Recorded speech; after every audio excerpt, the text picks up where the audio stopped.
Hello students, welcome to tutor classes. This is Sunil Sharma. आप सभी का आज के इस वीडियो सेशन में स्वागत है गाइस। जैसा कि हम सब जानते हैं कि हमारे जो क्लास 10th बोर्ड एग्जाम के लिए अब कुछ ही महीने बच चुके हैं। तो अब नवंबर मंथ जब स्टार्ट हो चुका है तो हमें भी अपनी प्रेपरेशन को बेस्ट वे से स्टार्ट कर देना चाहिए। इस लेवल पर हमें प्रेपरेशन करनी चाहिए कि हमारे जो प्रीवियस ईयर क्वेश्चंस है वो कभी भी नहीं छूटने चाहिए, क्योंकि प्रीवियस ईयर क्वेश्चंस मतलब जो पिछले बोर्ड के एग्जाम में क्वेश्चंस आए हैं वो काफ़ी इंपॉर्टेंट रहते हैं, क्योंकि उन्हीं में से कई बार रिपीटेडली क्वेश्चंस पुट किए जाते हैं। तो गाइस, इस बात को ध्यान में रखते हुए मैं आपके साथ chapter by chapter physics, chemistry और बायोलॉजी तीनों के लिए मोस्ट इंपॉर्टेंट क्वेश्चंस की सीरीज लेके आया हूं। तो इस सीरीज में हम एक एक चैप्टर के जो प्रीवियस ईयर मतलब पिछले 10 सालों में बोर्ड के एग्जाम में रिपीट हुए हैं क्वेश्चंस, जो बार बार आ रहे हैं, वो क्वेश्चंस हम डिस्कस करेंगे और उनके विद सॉल्यूशन मतलब सॉल्यूशन भी आपको प्रोवाइड करूंगा। सॉल्यूशन के लिए यहाँ लिंक टेलीग्राम का जो चैनल हमारा है ट्यूटर क्लासेस का, उसका लिंक यहाँ डिस्क्रिप्शन में शेयर कर दिया गया है। आप वहाँ पर ज्वाइन करके टेलीग्राम से इसकी पीडीएफ को डाउनलोड कर सकते हैं। तो गाइस, पीडीएफ में आपको क्वेश्चंस के आंसर भी मिलेंगे, साथ में आपको एक टिप्स भी मिलेगी कि हमें कितना आंसर लिखना है। कई बार क्या होता है कि कुछ क्वेश्चंस के हमें आंसर आते हैं, हम उन क्वेश्चंस को अटेम्प्ट कर लेते हैं, लेकिन जब हमें मार्क्स मिलते हैं तो काफ़ी कम मार्क्स मिलते हैं। तो हमें आइडिया नहीं होता कि हमें उस क्वेश्चन को कैसे प्रेजेंट करना था, क्योंकि प्रेजेंटेशन ऑफ आंसर भी एक इम्पोर्टेंट टास्क है जो हमें बोर्ड के एग्जाम में परफॉर्म करनी चाहिए।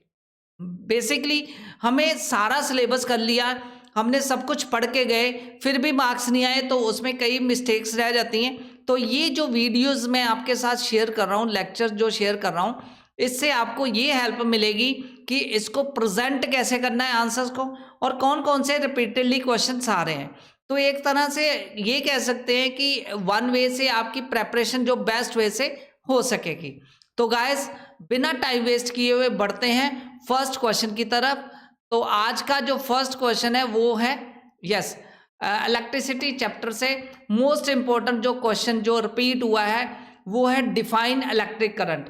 तो गाइस, आपने इलेक्ट्रिसिटी चैप्टर बड़े अच्छे से पढ़ा होगा और आपने उसको समझा भी होगा, और उसमें अगर आपको कोई दिक्कत आ रही है कोई टॉपिक तो आप मुझे कमेंट बॉक्स में लिख सकते हैं, तो मैं उसके एक प्रॉपर नोट्स और साथ में उसका एक्सप्लेनेशन वीडियोस भी क्रिएट कर दूंगा। तो गाइस, सबसे पहले आज की जो वीडियो है उसमें क्वेश्चंस कर रहे हैं मोस्ट इंपॉर्टेंट जो PYQ जो रिपीट हो रहे हैं। तो साथ में मैंने ईयर भी मेंशन किया है सो दैट आपको आइडिया लग जाए कि कौन से ईयर में कौन सा क्वेश्चन किस तरह का आया है। पहला क्वेश्चन है define electric current. Electric current क्या होता है? देखो, इस क्वेश्चन को दो पार्ट्स में पूछा गया है। Write the formula to calculate current if charge and the time are given. अगर चार्ज भी गिवन हो, टाइम भी गिवन हो, तो फार्मूला क्या होगा इलेक्ट्रिक करंट का, ये पूछा गया है। तो डिफाइन इलेक्ट्रिक करंट ये पूछा गया है। तो अगर ये 3 मार्क्स में आया तो 1.5 मार्क्स जो इलेक्ट्रिक करंट की डेफिनेशन का है और जो फार्मूला लिखा है उसका भी 1.5 मार्क्स है। और अगर 2 मार्क्स में आता है सेम क्वेश्चन तो आप 1 मार्क्स के 2 पार्ट्स आएंगे। तो गाइज, आपने ये क्वेश्चंस को माइंड में रखना है कि क्वेश्चंस को कितने पार्ट्स में पूछा गया है, क्वेश्चन के कितने सब पार्ट्स हैं, उसी वे से आपने इसको प्रेजेंट करना है। तो यहाँ पे बात करते हैं define electric current. Electric current क्या होता है ये आप सबको पता है। इलेक्ट्रिक करंट को हम बोलते हैं flow of electric charge through a conductor per unit time. तो गाइज, ये है इलेक्ट्रिक करंट की definition. Electric current is the flow of charge, मतलब पर यूनिट टाइम में कितना फ्लो हुआ है। मान लो 1 सेकंड में कितना चार्ज फ्लो हुआ है, तो वो होता है इलेक्ट्रिक करंट। तो इलेक्ट्रिक करंट को हम रिप्रेजेंट करते हैं I सिंबल से। तो चार्ज को हम रिप्रेजेंट करते हैं Q सिंबल से और टाइम को T से। तो I की वैल्यू आ जाती है Q डिवाइड बाय टाइम। तो गाइस, कई बार ये पूछा जाता है कि आपके इसके यूनिट बताइए। तो करंट के यूनिट होते हैं एम्पियर और Q जो चार्ज है उसके यूनिट होते हैं कूलम, और टाइम का तो आपको पता ही है उसके यूनिट्स हम सेकंड्स में रखेंगे। तो गाइस, हमेशा जब भी एम्पियर की वैल्यू निकालनी है तो एम्पेयर हमेशा आपने चार्ज पर मतलब कूलम पर सेकंड आएगा इसका। तो कूलम आपने हमेशा टाइम को सेकंड्स में कन्वर्ट करना है। तो यहाँ पर जो रिप्रेजेंटेशन दी हुई है I जो करंट है और Q जो है चार्ज है और T जो है टाइम है। तो सबके यूनिट भी मेंशन किए हैं इन एम्पियर, इन कूलम्स और इन सेकंड्स। तो अगर आपको पूछा गया तो वेल एंड गुड, अगर नहीं पूछा गया फिर भी आप उसके यूनिट्स मेंशन करके आएंगे तो आपका जो एक आंसर है बड़ा बेस्ट वे से रिप्रेजेंट हो जाता है। तो उससे आपके मार्क्स बढ़ने के चांसेस होते हैं। हो सकता है कई बार डेफिनेशन में कुछ कमी हो तो आपने यूनिट्स मेंशन किए हैं तो उसके आपको मार्क्स मिल जाते हैं, तो आपके मार्क्स में कटौती जो होती है वो रुक जाती है, मतलब आपके मार्क्स डिडक्शन नहीं हो पाते। तो गाइस नेक्स्ट बढ़ते हैं सेकंड क्वेश्चन पे, काफी इंपॉर्टेंट था फर्स्ट क्वेश्चन। अब सेकंड क्वेश्चन जो है ये मोस्ट रिपीटेडली पूछा गया है। यहाँ पे मैं सेकंड क्वेश्चन पे आगे बढ़ने से पहले आपको ये बता देता हूँ कि अगर आपको 1 एम्पियर की कई बार डेफिनेशन पूछी जाती है कि 1 एम्पियर क्या होता है, तो आप कह सकते हैं कि 1 coulomb of charge flow through a conductor for 1 second. अगर 1 कूलम ऑफ चार्ज 1 सेकेंड के लिए फ्लो करता है तो उसको हम 1 एम्पियर बोलते हैं। तो आप इसको लिख भी सकते हैं कि 1 एम्पियर जो है इक्वल टू है 1 coulomb of charge divide by 1 second. तो ये इसका 1 एम्पियर की डेफिनेशन प्लस इसका फार्मूला बन जाता है अगर वो क्वेश्चन 1 एम्पियर का भी पूछा जाता है। तो एक क्वेश्चन से कई बार मल्टीपल क्वेश्चंस निकलते हैं, तो आप इन दोनों क्वेश्चंस को अपने माइंड में ध्यान में रखना है। तो गाइस नेक्स्ट जो क्वेश्चन है वो उस पर बढ़ते हैं सेकंड क्वेश्चन। सेकंड जो क्वेश्चन है स्टेट ओम्स लॉ, तो काफ़ी इंपॉर्टेंट है इलेक्ट्रिसिटी चैप्टर में, तो ओम्स लॉ तो काफ़ी इंपॉर्टेंट है। तो ओम्स लॉ पे आपने फोकस करना है, ये 2020 में पूछा गया है। State Ohm's law, draw VI diagram and ohmic conductor, मतलब किसी भी ओमिक कंडक्टर के लिए आपको VI डायग्राम मतलब वोल्टेज और करंट के बीच में जो ग्राफ है डायग्राम है वो रिप्रेजेंट करना है। तो मतलब इस क्वेश्चन के भी अगर दो पार्ट हैं, state Ohm's law and draw VI graph, ठीक है। तो VI ग्राफ बनाना ये सेपरेट पार्ट है और ओम्स लॉ है। कई बार क्या बच्चे करते हैं VI ग्राफ बनाते हैं, डेफिनेशन प्रॉपरली नहीं लिखते, तो इसलिए दोनों पार्ट पे आपने फोकस करके इसका आंसर लिखना है। तो अगर आंसर की बात करें तो आंसर क्या आएगा, Ohm's law state that potential difference को हम V से रिप्रेजेंट करते हैं। Potential difference across a conductor is directly proportion to the current flowing through it, मतलब किसी कंडक्टर में जो पोटेंशियल डिफरेंस है वो डायरेक्टली प्रोपोर्शन होती है करंट के, और provided that the temperature remain constant. Temperature remain constant होना चाहिए क्योंकि टेम्परेचर से जो पोटेंशियल डिफरेंस वेरी कर सकती है। तो मैथमेटिकली अगर बात करें तो V हमने पढ़ा हुआ है V/I इक्वल टू R होता है, तो यहाँ से V की वैल्यू IR आ जाएगी, where R is the resistance, ठीक है। कंडक्टर की रेसिस्टेंस होती है, इसको कांस्टेंट ऑफ प्रोपोर्शनैलिटी भी बोलते हैं। तो अगर VI का ग्राफ ड्रॉ करें तो बेसिकली ये एक स्ट्रेट लाइन आएगी ऐसे, तो ये ग्राफ बेसिकली VI का आएगा। तो आप यहाँ पे साथ में इसको ग्राफ को थोड़ा सा एक्सप्लेन भी कर देना है एक, क्योंकि उन्होंने पूछा है VI ग्राफ, तो जस्ट ग्राफ बना के नहीं आ जाना। तो ग्राफ को कैसे एक्सप्लेन करेंगे, यहाँ पे लिखा हुआ है for an ohmic conductor the graph of a potential difference V versus I is a straight line passing through the origin indicating a constant resistance. तो ये basically pass through the origin एक constant resistance के साथ आपने ये draw कर देनी है स्ट्रेट लाइन। तो ये बेसिकली एक ग्राफ जो बन रहा है यहाँ पर V और I, वोल्टेज और करंट के बीच में, वोल्टेज को रिप्रेजेंट कर सकते हैं Y एक्सिस पर, करंट को आप X एक्सिस पर।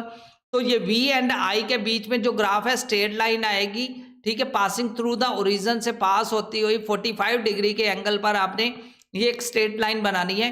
तो गाइज ये ग्राफ आएगा VI का, वोल्टेज और करंट के बीच में जो ग्राफ है रिलेशन है, तो वोल्टेज और करंट के बीच में जो रिलेशन है वो एक्सप्लेन करता है ओम लॉ। तो ये क्या रिलेशन है कि जैसे जैसे वोल्टेज बढ़ेगी वो डायरेक्टली प्रोपोर्शन है करंट के, तो वो करंट इन द कंडक्टर भी बढ़ेगा, ठीक है। तो V एंड I जो दोनों डायरेक्टली प्रोपोर्शन है, एक के बढ़ने से दूसरे की वैल्यू भी बढ़ती है। तो इस पर आपको न्यूमेरिकल क्वेश्चन भी पुट किए जा सकते हैं, तो आप उसको फोकस कर सकते हैं कि किस तरह के न्यूमेरिकल्स पूछे जाते हैं, वो आगे मैं आपको बताऊंगा इसी वीडियो में। तो नेक्स्ट जो हम बढ़ते हैं आगे थर्ड नंबर क्वेश्चन पे, जो मोस्ट इंपॉर्टेंट क्वेश्चन है, ये 2018 में आया हुआ है क्वेश्चन, तो बार बार आता है। देखो आपको अभी हम 2 क्वेश्चन कर चुके हैं, ये थर्ड क्वेश्चन कर रहे हैं। थर्ड क्वेश्चन में भी आपको ध्यान से देखें तो हमेशा जो क्वेश्चन इसके आते हैं इलेक्ट्रिसिटी चैप्टर में पार्ट्स में आते हैं। पार्ट्स मतलब एक ही क्वेश्चन में मल्टीपल पार्ट्स में आपको क्वेश्चन पुट किया जाता है। जैसे फॉर एग्जांपल यहाँ पे है define resistance and explain how it depends upon length, cross section area and material of a conductor। तो मतलब ये दो पार्ट में, सबसे पहले तो आपको रेसिस्टेंस की डेफिनेशन लिखनी है, फिर सेकेंडली आपको बताना है कि रेसिस्टेंस ऑफ ए कंडक्टर वो कैसे डिपेंड करता है लेंथ पर, क्रॉस सेक्शन एरिया पर और मटेरियल ऑफ ए कंडक्टर पर। तो गाइस आंसर आपके सामने है, resistance is a property of a conductor that oppose the flow of current. तो अभी हमने ओम लॉ पढ़ा था, ओम लॉ में पढ़ा था V/I जो होता है वो R होता है। तो यहाँ पे अगर ध्यान से देखा जाए I और R जो है एक दूसरे के ऑपोजिट हैं। तो मतलब कहने का मतलब रेसिस्टेंस वो प्रॉपर्टी है किसी कंडक्टर की जो फ्लो ऑफ करंट को रोकता है, अपोज करता है, उसके ऑपोजिट चलता है। ठीक है, अगर करंट ज्यादा फ्लो करेगा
तो गाइज यहाँ पे मैं फार्मूला मैंने जो लिखा है V/I = R होता है। ओम लॉ के अकॉर्डिंगली ये फार्मूला है, ओम लॉ के अकॉर्डिंगली ही सारा कंसेप्ट चलेगा। तो गाइज यहाँ पे मैंने बताया कि डिफाइन रेसिस्टेंस, रेसिस्टेंस को एक्सप्लेन करना है, explain how it depends upon length, cross section area और मटेरियल ऑफ ए कंडक्टर। ये तीन पार्ट हमें आंसर देने।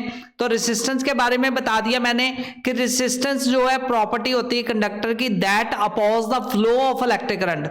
मतलब ये वो प्रॉपर्टी है जो अपोज करती है इलेक्ट्रिक फ्लो को। तो मतलब ओम लॉ के अकॉर्डिंगली भी बात करें तो V/I = R होता है। V और I जो है वो डायरेक्टली रिलेटेड होते हैं और I और R जो है इनवर्सली रिलेटेड है। इस फार्मूले से भी देखो I और R इनवर्सली है, मतलब एक के बढ़ने से दूसरा कम होगा, ये रिलेशन चलेगा। तो रेसिस्टेंस अगर लेंथ की बात करें तो लेंथ पर डायरेक्टली प्रोपोर्शन होती है और longer conductor have higher resistance. Cross section area की बात करें तो रेसिस्टेंस इनवर्सली प्रोपोर्शन होती है, लॉन्गर क्रॉस सेक्शन एरिया में लोअर रेसिस्टेंस होएगी। और मटेरियल की बात करें तो डिफरेंट रेसिस्टेंस होती है, जो डिफरेंट रेसिस्टिविटी जो है हर रेसिस्टेंस जो है अलग अलग जो कंडक्टर है उसकी रेसिस्टिविटी अलग अलग होती है। कहने का मतलब a measure of their intrinsic resistance होती है, वो मटेरियल पर डिपेंड करती है। मतलब मटेरियल, हर मटेरियल जैसे सिल्वर, कॉपर, गोल्ड, इन तीनों की जो स्पेसिफिक रेसिस्टेंस है जिसको रेसिस्टिविटी भी बोलते हैं, ये उन पर मटेरियल पर डिपेंड करती है। तो मतलब जो रेसिस्टेंस है वो तीन मेजर फैक्टर पर डिपेंड करती है, मटेरियल पर, क्रॉस सेक्शन एरिया पर और लेंथ पर। क्रॉस सेक्शन एरिया की बात करें तो एरिया ऑफ कंडक्टर से इनवर्सली है, मतलब area of cross section larger होगा तो रेसिस्टिविटी, रेसिस्टेंस जो कम होगी। तो दूसरी बात करें कि अगर एरिया ऑफ क्रॉस सेक्शन कम होगा तो रेसिस्टेंस जो होगा वो हायर होगा, मतलब उल्टा चलेगा दोनों के बीच में रिलेशन। R जो है इनवर्सली है 1/A के। तो एरिया ऑफ क्रॉस सेक्शन को πr² से हम रिप्रेजेंट करते हैं। तो बहुत सारे क्वेश्चन इससे रिलेटेड भी आपको पूछे जाते हैं कि अगर रेडियस, R मतलब रेडियस है, तो रेडियस अगर बढ़ा दिया जाए तो रेसिस्टेंस को क्या होगा, रेडियस अगर कम कर दिया जाए तो रेसिस्टेंस को क्या होगा। तो रेसिस्टेंस और रेडियस जो है वो भी इनवर्सली ही चलेंगे जैसे एरिया ऑफ क्रॉस सेक्शन का क्वेश्चन आ सकता है। तो गाइज नेक्स्ट इसका फार्मूला जो है वो R इक्वल टू आता है रेसिस्टिविटी L अपॉन A। तो ये फार्मूले पर भी आपको न्यूमेरिकल बेस पे क्वेश्चन आते हैं। तो नेक्स्ट जो क्वेश्चन है क्वेश्चन नंबर 4, वो बेसिकली एक न्यूमेरिकल क्वेश्चन है जिसमें पूछा गया है calculate the total resistance of 3 resistors. 3 resistance दिए हैं 2 ओम 3 ओम 6 ओम। तो उनकी आपने जो रेसिस्टेंस निकालनी है रिजल्टेंट, ये 2021 का क्वेश्चन है। तो हमने पढ़ा हुआ है कि resistance of a conductor in series जो होती है टोटल रेसिस्टेंस रिजल्टेंट वो सम ऑफ इंडिविजुअल रेसिस्टेंस होती है। मतलब जितने भी रेसिस्टेंस अगर सीरीज में लगे हैं तो वो टोटल रिजल्टेंट जो आएगी वो उन सबका सम करके आएगी। तो आर टोटल की बात करें तो R1 plus R2 plus R3 ये टोटल रेसिस्टेंस आएगी। और इस फार्मूले को बड़े इजी वे से हम यूज कर सकते हैं। R1 की वैल्यू हम ले लेंगे 2 ओम और R2 की वैल्यू यहाँ पे हम पुट कर देंगे 3 ओम और R3 की वैल्यू हम 6 ओम। तो तीनों को प्लस कर देंगे 2 प्लस 3 प्लस 6, तो ये बन जाएगा आपका 11 ओम। तो 11 ओम यहाँ पे रिजल्टेंट हमारा आंसर आ जाएगा। न्यूमेरिकल बहुत इजी वे से सॉल्व हो गया using the formula of resistance in series. तो नेक्स्ट क्वेश्चन की तरफ बढ़ते हैं। क्वेश्चन नंबर 5, ये 2019 का क्वेश्चन है। क्वेश्चन क्या कहता है, explain the heating effect of electric current, drive the formula of heat produce by the resistors. तो heating effect, joule heating effect भी इसको बोलते हैं। हीटिंग इफेक्ट ऑफ कंडक्टर आपने निकालना है, इलेक्ट्रिक करंट निकालना है। तो इसको आपने पहले थोड़ा सा लिखना है, इसके बारे में डिफाइन करना है। When an electric current flow through a conductor with resistance, मतलब किसी भी कंडक्टर में अगर रेसिस्टेंस लगी है तो उसमें जो करंट फ्लो करता है, electric energy is converted into heat energy. तो कुछ इलेक्ट्रिक एनर्जी हीट एनर्जी में कन्वर्ट हो जाती है, जिससे क्या होता है कंडक्टर वार्म अप हो जाता है। इसको बोलते हैं हीटिंग इफेक्ट ऑफ करंट। इस फिनोमिना को जॉल हीटिंग इफेक्ट भी बोलते हैं। ये क्योंकि जॉल ने इसको निकाला था, जॉल हीटिंग इफेक्ट बोलते हैं, जॉल लॉ ऑफ हीटिंग भी बोलते हैं। तो इसमें हीट प्रोड्यूस H जो होती है रिप्रेजेंट करते हैं, इसका फार्मूला आएगा I² RT।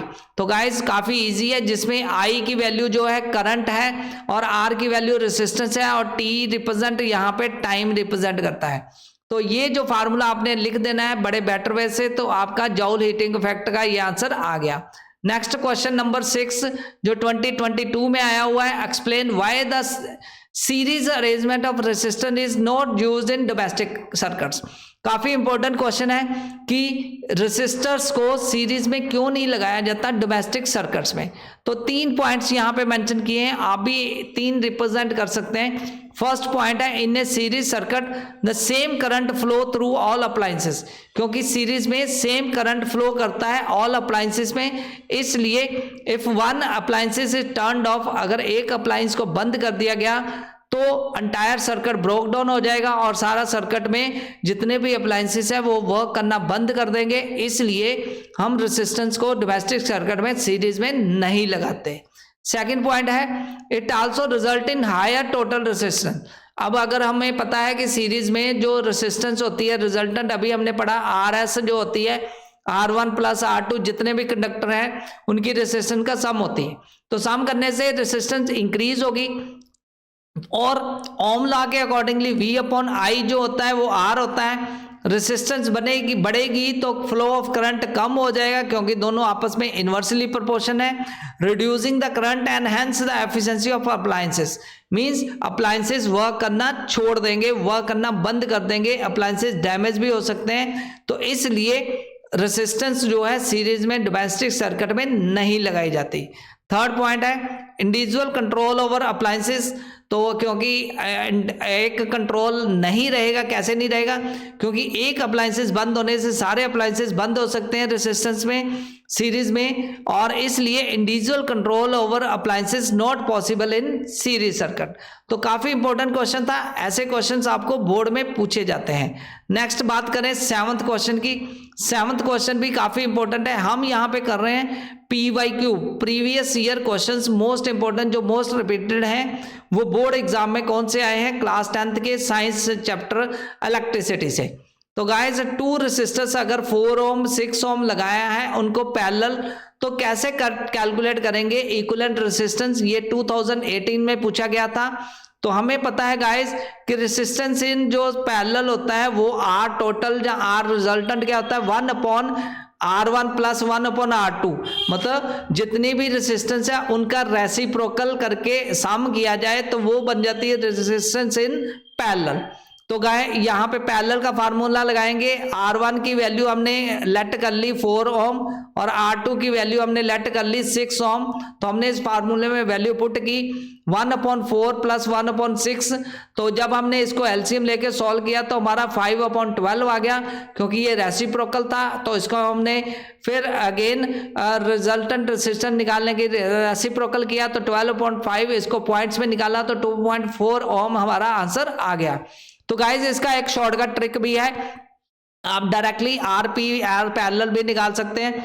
अगर 2 रेसिस्टेंस हैं तो डायरेक्टली उनका प्रोडक्ट लीजिए R1 मल्टीप्लाई बाय R2 और नीचे R1 प्लस R2 से डिवाइड कर दीजिए तो आपका रिजल्टेंट सेम आंसर आ जाएगा। तो ये ट्रिक यूज करके शॉर्टकट वे से भी आप इस क्वेश्चन को सॉल्व कर सकते हैं। तो गाइज नेक्स्ट बढ़ते हैं आगे क्वेश्चन पे। क्वेश्चन नंबर 8 काफी इंपॉर्टेंट है ये भी, डिफाइन रेसिस्टिविटी। तो गाइज यहां पर भी पार्ट्स में क्वेश्चन आया है, रेसिस्टिविटी डिफाइन कीजिए और उसके एसआई यूनिट डिफाइन कीजिए। तीसरा पार्ट है how does resistivity very with temperature. तो ये 2020 का क्वेश्चन है कि रेसिस्टिविटी टेम्परेचर के साथ कैसे वेरी करती है। रेसिस्टिविटी बेसिकली वेरी करती है टेम्परेचर के साथ, ये बताना है।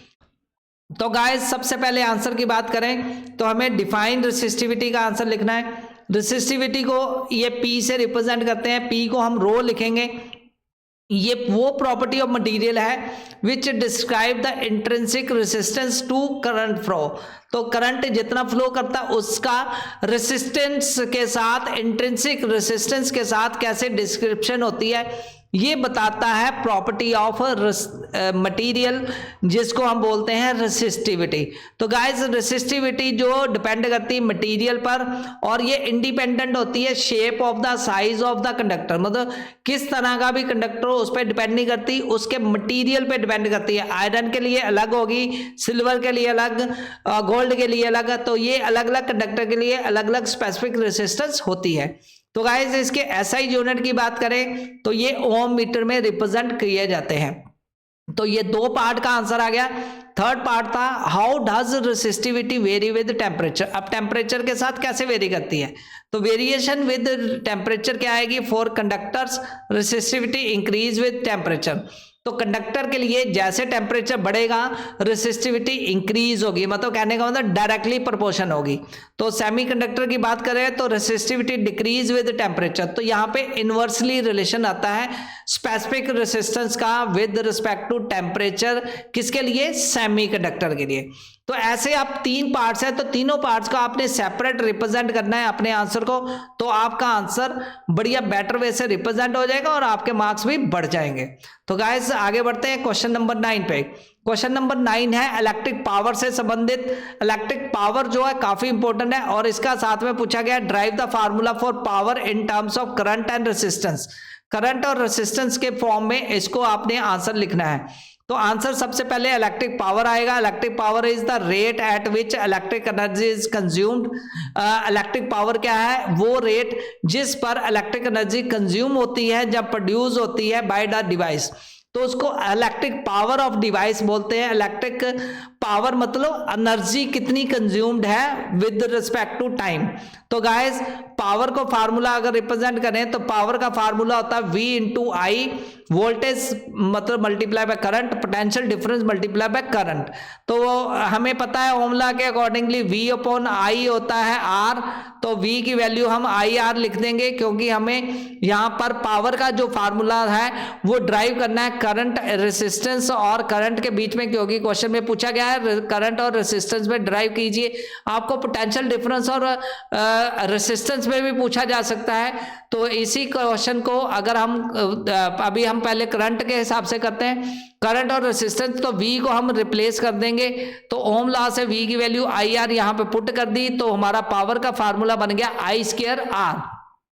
यही क्वेश्चन अगर पुट किया जाता कि ड्राइव करो पोटेंशियल डिफरेंस और रेसिस्टेंस के बीच में, तो हम आई को रिप्लेस करते हैं, वी अपॉन आई की वैल्यू थी आर और आई की वैल्यू आती वी अपॉन आई आर, तो यहाँ पे पुट कर देते V P P equal to V into I की जगह हम लिख देते V upon R, that will become after substituting the value of the V, तो वो आता हमारा वी स्क्वायर आर।